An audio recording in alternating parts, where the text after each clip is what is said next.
Hey violas, this is Mrs. Lawrence. This is Lawrence String Studio, and today we're going to start talking about the TMEA All-State Etude, Kreutzer number 26.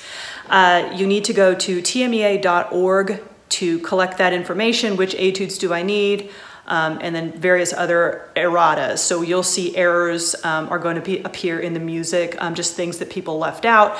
So you need to go to tmea.org to get that information. It's really, really important. So right now I just want to give you kind of a general overview of the piece before we start to divide it down into chunks. I'm going to actually give you 4 different chunks with this video series so that you can learn number 26. So the first thing you need to know is put your measure numbers down the side of the page. We've talked about this before. I'm a big stickler for that. It just makes it easier to communicate. So hit pause, put in your measure numbers. Thank you so much. The next thing you need to know is it's going to be quarter note equals 84 to 92. The video I'm going to show you here in just a few minutes is going to be this first chunk. And that's going to be at quarter note equals 74. So I slowed it down a little bit. It's a little harder to do the bow technique, but it makes it a little bit more accessible for learning purposes. So that's going to be, you're going to work yourself up to 84 minimum.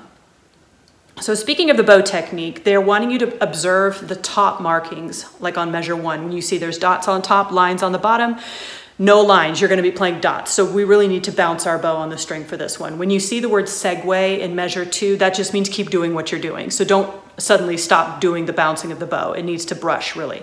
So I'm going to show you that really quick with just my open G. The area that you need to play this etude in is going to be pretty much the lower half. If you try to get out to the upper half, we all know that bouncing the bow does not work out there at all. So you're going to be doing right about here, and there's a lot of slurs in here, so it's kind of predictable, but we're going to be brushing the bow.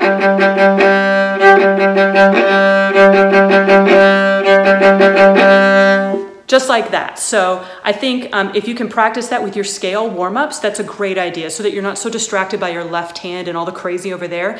Get that bow muscle memory down using just a simple scale, simple warm-up techniques. The next thing is you need to look at the key signature, B, E, A, D flats. Okay, so B, E, and A, great, but D flats for some reason tend to escape a lot of us. I've had to mark in a lot of mine, just some friendly reminders. So be very, very careful about that. The next thing is you'll see in the music printed Roman numerals. Those are not indicating which position you're in. Those are indicating which string you're on. So if you see a Roman numeral 3 printed in the music, that means you're on the 3rd string. So A, D, you're on the G string, okay? That's all that means. So to avoid some confusion, I actually just scribbled those out, and I actually wrote the Roman numeral that coincided with the position I was in. So just be thinking about that. And the positions that you're going to be playing in are 1st, 3rd, 4th, 5th, 6th, 7th. Holy cow, okay? So what I want to do is I'm going to hold up to the screen really quickly this first chunk so you can see it, and then you're going to hear a little bit of it, and we're going to teach you some stuff here in a second. So that's the first chunk. And we're starting at measure 1, and we're going to stop at the downbeat of 14, which I actually covered it up, but it's only 1 note. So we're going to get to that here in just a moment.